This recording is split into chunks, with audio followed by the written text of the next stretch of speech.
Sizin ən xeyirliniz Quranı öyrənib digərlərinə öyrədənlərdir. Bəli, Qurani-Kərim, bu müqəddəs kitab bu günləri bizim əlimizə elə o insanların əli ilə öyrədilib ki, onlar da başqalarından öyrənmişdilər. Azizcan, bu həftə də biz çox bir maraqlı mövzu ilə gəlmişik və demək olar ki, həm bizə, həm qarilərə, həm müsabiqə vaxtlarında iştirak edən iştirakçılara ən lazım olan məsələlərdən biridir. Nəfəs haqqında və diafram nəfəslidir. Xüsusən bunun haqqında inşallah sizdən izah istəyirəm. Hacı Ramili əzimizə, ustadımızı misal vura bilərəm. Məsələn, moizəsindən çox dinlənilir. Diqqət edin orada olan nəfəslər, orada çatdırılan mövzulara. Yəni, o da hesabınandır. Fikir düzgün tamamlanır. Ruhanilərimizdə harda fikir bitir, ora qədər nəfəsini çatdırır. Qısa-qısa danışmır. Hacı, yeri gəlmişkən diafram nədir? Diafraqma sinə qəfəsi ilə qarın boşluğunu ayıran bir hissəyə diafraqma deyək. Boşluq bu hissə. Bəli. C şəklində olan bir hissədir. C şəklində olan bir hissədir və orada oxuyanlar həmin hissədən istifadə edirlər. Yukellifullahu nəfsən illə vus'ahə ləhə mə kəsəbət və aləyhə məktəsəbət.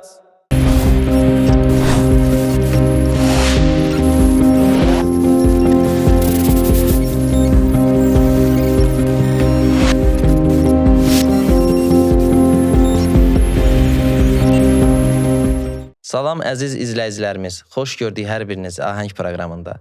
Ümid edirəm keçən həftələrdə olduğu kimi bu həftədə inşallah maraqlı bir veriliş sizə təqdim edəcək. Çox vaxt itirmədən dəyərli qonağım, dəyərli ustad Hacı İlkin Həsənzadəyə söz verirəm. Hacı, xoş gəlmisiniz. Aleyküm salam İbrahim. Çox sağ ol əzizim. Sən necəsən? Şükür Hacı, Allah razı olsun. Mən də yaxşıyam. Şükür. Buyurun siz də salamlaşın tamaşaçılarla. Bismillah. Mən də dəyərli izləyicilərimizi salamlayıram. Dəyərli Quran aşiqlərin, dəyərli Quran tələbələrini salamlayıram. Allah hər birindən oxuduqları Qurani-Kərimi qəbul eləsin inşallah və tövsiyəm də budur ki, Qurani-Kərimi təcvidlə öyrənsinlər, qayda-qanunla öyrənsinlər, özlərindən sonraki nəsillərə düzgün çatdırsınlar Qurani-Kərimi.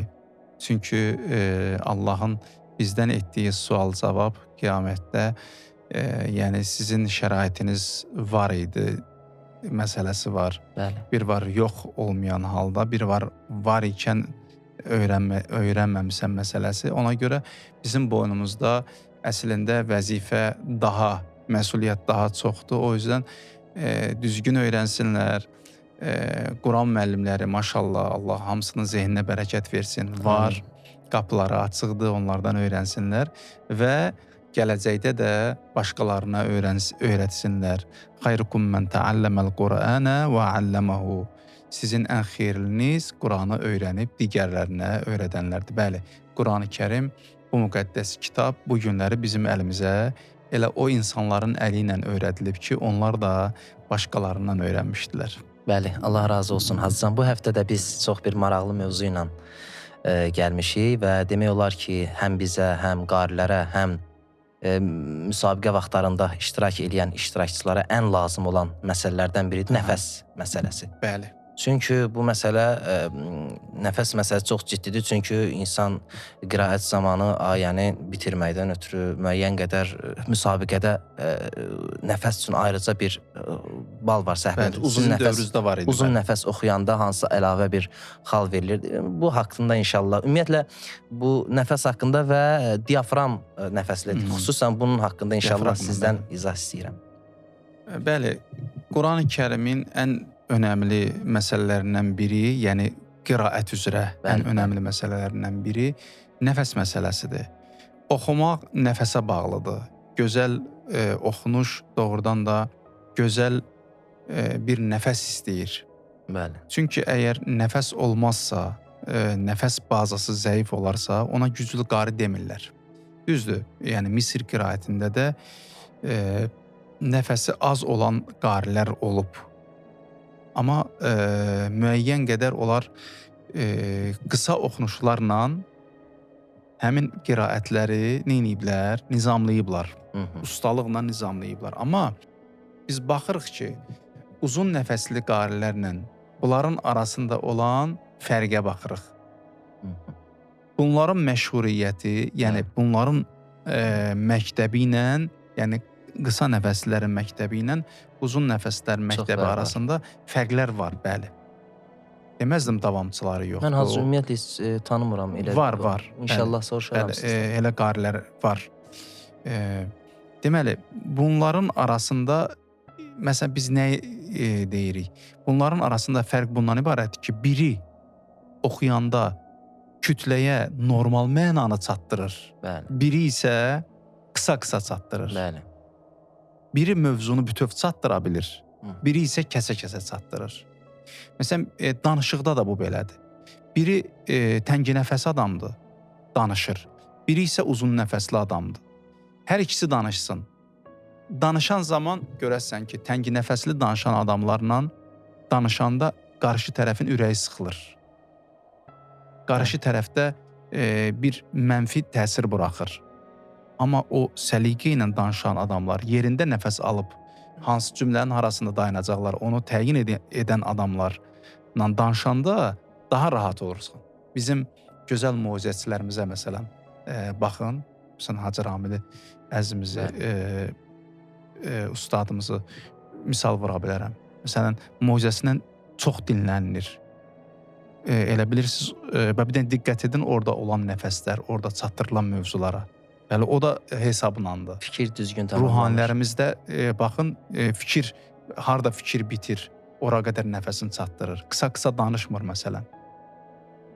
Qiraətdə bu daha çox önəmlidir. Xətiblərdə də çox lazımlı bir məsələdir. Bəli, xətiblərdə də lazımdır. Çünki yəni danışıq özü bir mədəniyyətdir, danışıq özü bir məktəbdir. Onu da öyrədirlər. Danışığı da öyrədirlər. Qiraətdə nəfəs daha çox önəmlidir. Niyə? Çünki sənin qabağına elə bir ayə çıxacaq ki, sən o ayəni bitirmək üçün uzun nəfəsə ehtiyacın var. Vəqflər neçə hissəyə bölünür? 4 hissəyə bölünür. Tam vəqf, kafi vəqf, həsən vəqf, qəbih. 4 hissədən ibarətdir. Ya tamdır, ya kifayətdir, kafidir. Onların öz mənaları var. Mən təcvid dərslərində izah eləmişəm onları. Ya həsəndir, ya da edəcəyin vəqf olmaz. Qəbihdir. Yəni mənanı düzgün çatdırmır. Qəbahətli. Qəbahətlidir. Dayansın küfrə də apara bilər bəzən vaxt. Allah uzaq eləsin. Yaxşı. Onun üçün qiraətdə gəlirlər, deyirlər ki, nəfəs üçün üzr istəyirəm, qiraət üçün mütləq nəfəs lazımdır. Hə, indi nəfəsi necə öyrənmək lazımdır? Onun da xüsusi yolları var. Məşqləri var. Bəli, məşqləri var və onun da məktəbi var. Diafraqma dərsləri keçirlər, nəfəs məşqləri keçirlər. Hətta o dərslərdə mən olmuşam, bir müddət getmişəm həmin dərslərə, kurs olaraq. Yəni müxtəlif idman məşqlərindən tutmuş, əzələ məşqləri, sinə məşqlərindən tutmuş, bütün məşqləri orada elətdirirlər demək olar ki. Niyə? Sənin nəfəsinin artırması üçün məşqlər lazımdır. Mən həmişə tələbələrə deyirəm, yüngül biz bunu demişik. Fiziki məşqlər lazımdır. Fiziki məşq lazımdır. Fiziki məşq lazımdır. Əgər, üzr istəyirəm, döş və qarın əzələləri olmazsa, o zaman o əzələlərin sən köməyindən məhrumsan. Ələl xüsus, məsələn, biz ki, bu qaydada otururuq, qiraətdə düz formada otururuq, gözün belə oturmuruq. Qiraət oxuyanda düz oturmaq lazımdır. Sinə və qarın düz olmalıdır. Bel düz olmalıdır. Hətta mən vokal dərslərində, yəni orada, məsələn, oturanda müəllim deyir, məsələn, bu qaydada öyrəşmişik də biz oturmağa. Belə oturan ki, müəllim düz otur. Bel düz olmalıdır. Səsi, sən hiss etməlisən səsi.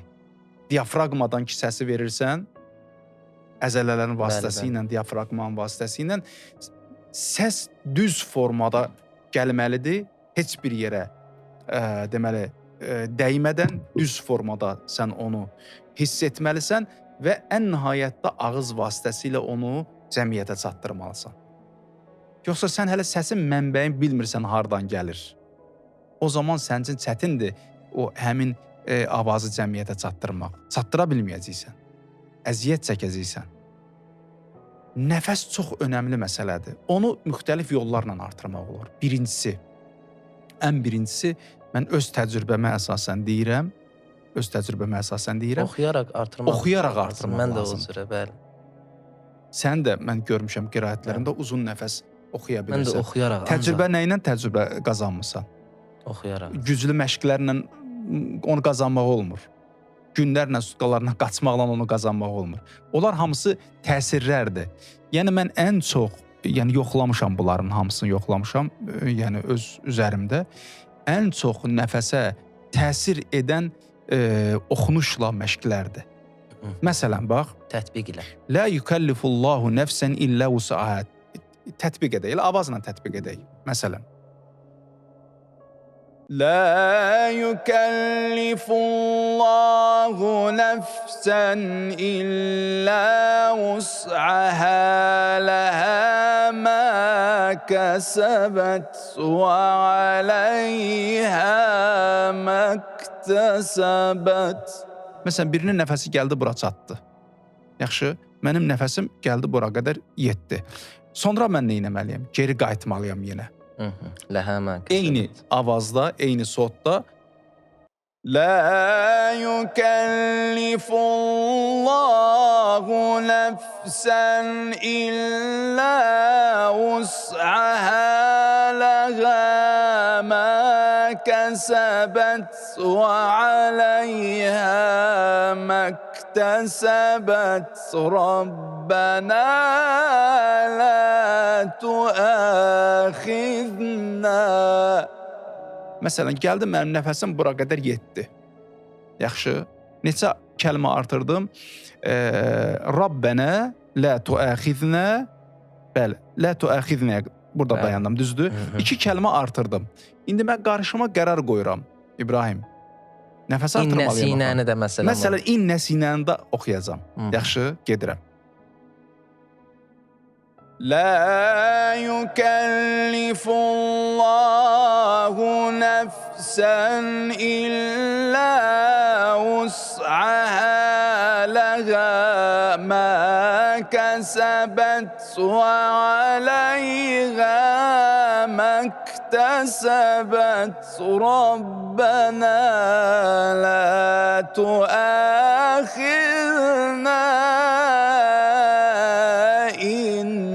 nəsinə. Yaxşı, artıq burada görürəm mənim nəfəsim nədir? Həm də maraqlı bir şeydir Çatmır, acı. zorlanır, nəfəs getmir, yaxşı. İndi mən nəfəsimi biraz da artırmağa çalışmaq istəyirəm, düzdür? Artırmaq istəyirəm. Mən biraz da əziyyətə düşməliyəm. Yeni təzədən qayıdıram. Bu zaman insan istər-istəməz, yəni psixoloji olaraq biraz da, çünki əxta'nə qərarım orada axı, istər-istəməz nəfəsi də ciyərə çox yığacam. Və bunu da qeyd edim ki, nəfəs ağızla deyil, burunla olmalı. Çünki ağızdan alınan nəfəs sanki bir tənginəfəslik verir adama. Ciyərin o xırda kanalları dolmur. Burunla alanda yavaş-yavaş ötürür. Allah elə qərar qoyub ki, insan burunla nəfəs alsın. Düzdür? Burunla həm nəfəs isinərək gedir ciyərə, boğaz qıcıqlanma vermir, həm də qıraq nə qədər olmaya, hava məsələn sərindirsə, sən ağızla nəfəs alırsansa, birbaşa sərin hava gedəndə buxarlanma yaranır sanki ciyərdə. Və orada bir dəfə bunu yoxla İbrahim, sanki sən nəfəsi tez qırağı ötürmək istəyirsən ki, ciyərin rahatlansın. Amma burunla nəfəs alanda o elə olmur. İndi hara qədər getməliyəm? Əv əxta'nə.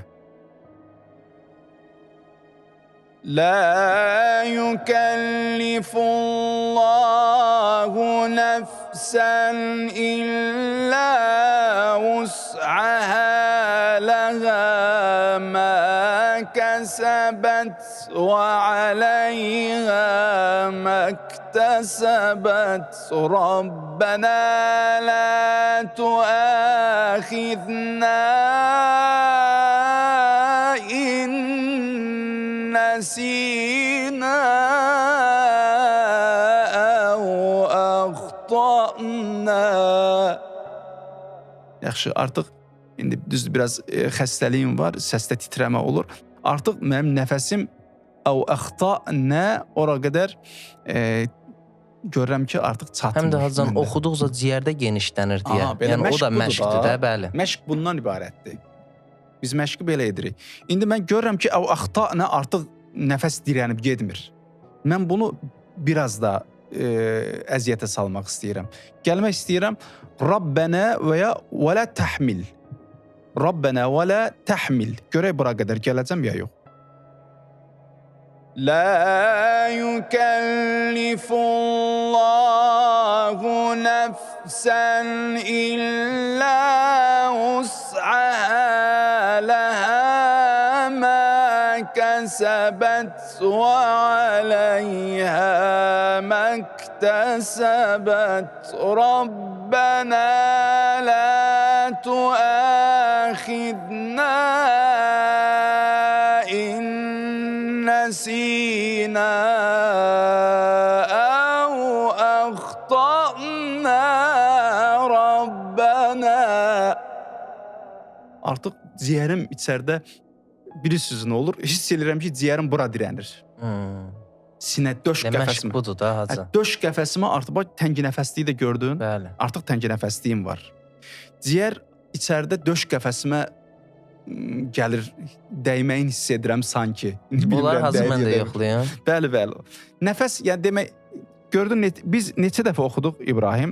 La yukallifullahu nəfsən illə vus'aha, ləhə mə kəsəbət və aleyhə mə iktəsəbət. Bura qədər düzdür. Sonra gəldi ikinci dəfə Rabbənə la tuəxiznə 2. Sonra gəldi innəsinə 3. Əv əxta'nə 4. Rabbənə 5. Bax, 5 dəfə ciyər təsəvvür elə ki, doldu, boşaldı, doldu, boşaldı. Siz bir dənə misal olaraq şarı, təzə şarı, O özü də bir növ məşqdir Hacı. hava vurursan, yox, hələ onu demək istəmirəm. Misal olaraq deyirəm. İndi onu da qeyd edərək. Bir təzə şarı hava vuranda əziyyət çəkirsən. Çünki o şişməyib deyə Bəli. çətinlikdir. Ona 2 dəfə, 3 dəfə doldurub boşaldandan sonra artıq onu uşağın da əlinə verirsən, onu üfürüb doldurur. Bəli, düzdür. Və boşalır. Ciyər eynən şarın rolunu oynayır. Və bunu da qeyd edim ki, nəfəs məşqlərinin biri də şardır. Bəli. Sən şara oxuya-oxuya nəfəs verirsən. Və yaxud da bəzi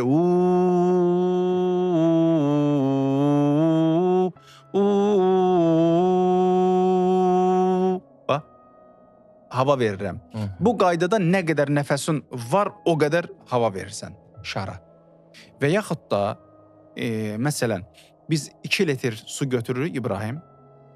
Ona 2 litrlik qaba biz 1 litr yarım su tökürük və məsələn qədəri barmaq dairəsi qədərində bir şlanq həmin suya salırıq, başlayırıq üfürməyə və yaxud da ən gözəli budur. Orada 1 litr yarım su və yaxud da 2 litr yarım su. Onu yavaş-yavaş, birinci onun yarım litrinə qədər şlanq salırsan. Sonra 1 litrinə qədər şlanqı endirirsən. Sonra endirirsən 1 litr yarıma, sonra endirirsən 2 litrə. O yarım litrdə yüngül olur. Biraz artıq öyrəşdin ona, endirirsən 1 litrə. Orada artıq suyun çəkisi artır axı. Orada biraz da sən zorlanır nəfəs. Artıq ona da öyrəşəndən sonra bunlar etaplandı ya. Bunu birdən-birə məsləhət deyil. Artıq məsəl üçün 1 həftə ərzində 1 litrə qədər öyrənmisən, keçirsən litr yarıma, keçirsən 2 litrə. Bəli, bəli. Onda görəcəksən ki, sənin nə qədər nəfəsin artıb. Oxumaq istədin İbrahim, istəyərdim. Sən də oxuyasan. Yoxlamaq istəyirəm Hacı. Birbaşa oxuyum yoxsa etap-etap? Oxu, görək hara qədər gedir nəfəsin. İnşallah. La yukallifullahu nefsen illa vus'aha laha ma kasabat ve aleyha اكتسبت ربنا لا تؤاخذنا إن نسينا أو أخطأنا ربنا. Əhsən maşallah. Allah razı olsun. La yukellifullahu nefsen illa wus'aha laha ma kesebet ve aleyha mektesebat. Rabbena la tuâkhizna in nesina ev ahtana. Rabbena ve la tahmil aleyna. Allah. Bax bu qaydada sinə çartlayana qədər, lor dildə desək, sinə çartlayana qədər, rəmzi mənada deyirəm də, ağrıyana qədər nəfəsi sona qədər vermək lazım. Bunu dəfələrlə oxumaq nəfəsi çox artırır, bəli, inkişaf elətdirir. Oxuyan zamanda oturmaq şərtdir, diafraqma, nəfəs almağın özü. Məsələn, biz nəfəs alan, bəziləri belə nəfəs alır. Bitdi. Bu düz nəfəs almaq deyil. Birinci, diafraqmaya nəfəs alırsan, qarın dolur, nəfəslə dolur, sonra sonuncu nəfəsi artıq bu hissəyə alırsan. O zaman sən daha çox oxumuş olursan. Yəni, hazır yeri gəlmişkən, diafram nədir? Diafraqma sinə qəfəsi ilə qarın boşluğunu ayıran bir hissəyə diafraqma deyir. Boşluq bu hissə. Bəli. C şəklində olan bir hissədir. Həmin hissə boşluqdur. Və orada oxuyanlar həmin hissədən istifadə edirlər. Çünki qari üçün çox önəmli məsələ. Hətta bizim Azərbaycanımızda məsələn muğam oxuyanlar da, xalq mahnıları orada da deyir istifadə olunur. Mütləq. Yəni oturuşda düz olmalıdır və nəfəs necə alınır, o da düz olmalıdır. Ümumiyyətlə sinə oxunuşu var, sinə nəfəsi var, kürək nəfəsi var, qarın nəfəsi var. Yəni müxtəlif fikirlər söyləyirlər oxuyanlar. Yəni bir məsələ deyil, bir dənə söz demirlər. Bəzisi var deyir ki, mən sinə nəfəsi ilə rahat oxuya bilirəm. Oxuya bilirsən, amma söhbət o düzgün oxumaq və çox nəfəs oxumaq məsələsidir. Biz bunları oxuyuruq, araşdırırıq, bizə deyirlər, böyüklər, müəllimlər. Ona görə deyirlər ki, biz daha gözəl oxuyaq, daha geniş nəfəslə Qurani-Kərimi oxuyaq. Məsələn, biz qarilərin ağız formalarına diqqət etsinlər bizim qarilərimiz. Məsələn, mən çox diqqət etmişəm. Zilə qalxanda hansı forma ağızlarını açırlar? Məsələn, şahadı çox, məsələn, qulaq asmışam şahada. Bəzisi ağzını çox açır, bəzisi ağzını az açır. Yəni, bunların hamısını araşdırmaq lazımdır. Yəni, insanları fiziksel olaraq fərqlidir, bizim cisimlərimiz fərqlidir. Səndə də fərqlidir, məndə də fərqlidir. Mən, ola bilər, ağzımı zilə qalxanda geniş açıram, orada nəfəsi nə qədər xərcləməliyəm. Yəni, biz bundan danışmadıq ki, nəfəsi nə qədər xərcləmək lazımdır. Bəli. Ekonomla. Bu haqda da inşallah gələn proqramlarımızda danışa bilərik. Yəni, harada ekonom eləmək lazımdır? Hansı hərflərdə ehtiyatlı olmaq lazımdır?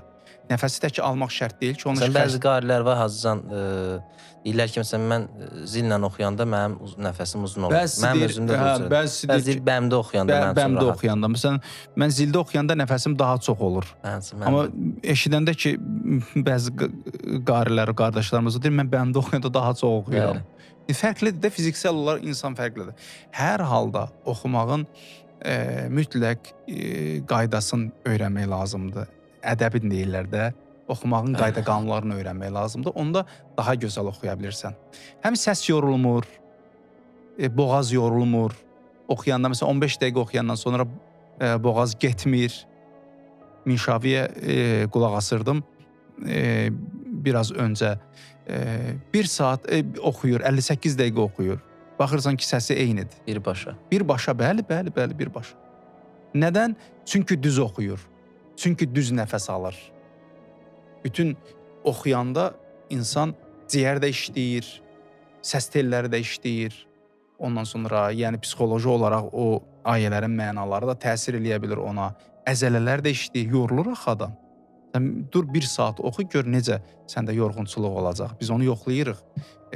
Bizim Ramazan proqramlarımızda ki, məsələn 1 saat, 2 saat Quran-ı Kərimdən çəkilişlərdə oxuyuruq və efirlərdə gedir. Yəni azından 2 saat oxuyuram, düzdür?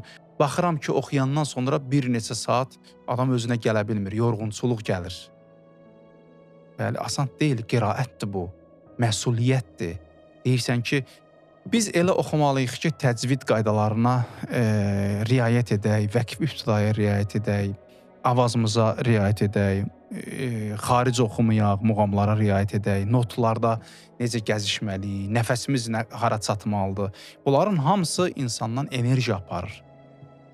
Bunlar yerində olmayanda İbrahimcan, tez yorlarsan qiraətdə və qiraətindən də zövq ala bilmərsən. Ən nəhayət kəsəsi, verilişimizin də elə bilirəm ki, deyəcəksən, sonu yaxınlaşır, azad bitirmək lazımdır. Nəfəsdən daha çox danışdıq bu verilişimizdə. Biz həm nəfəsi düzgün almalıyıq, diafraqmadan oxumalıyıq və nəfəsi də düzgün xərcləməliyik. Düzdür, bizim milli muğamlarda biraz fərqlidir nəfəs məsələlər. Biz oturub danışırıq müəllimlərlə, bəhs edirik arada bu haqda. Onlar təəccüb eləyirlər. Məsələn, mən oxuyuram, deyir, bir dənə oxu baxım hələ görüm. Oxuyuram, deyir, dayan nəfəs, ürəyim partladı, deyir. Deyir, ürəyim sıxılır. Nə qədər getsən, deyirəm, bunun qaydası belədir. Deyir, yo, biz belə oxumuruq. Hacı, Allah razı olsun. Təşəkkür edirəm sizə. Çox sağ olun, dəvətimizi qəbul etdiniz. İnşallah sizdən yenə istifadə eləyəcək gələn həftələrdə. Təşəkkür edirəm. Təşəkkürlər. Bəli, əziz izləyicilərimiz, bununla da verilişimiz sona çatdı. Sağ olun, salamat qalın.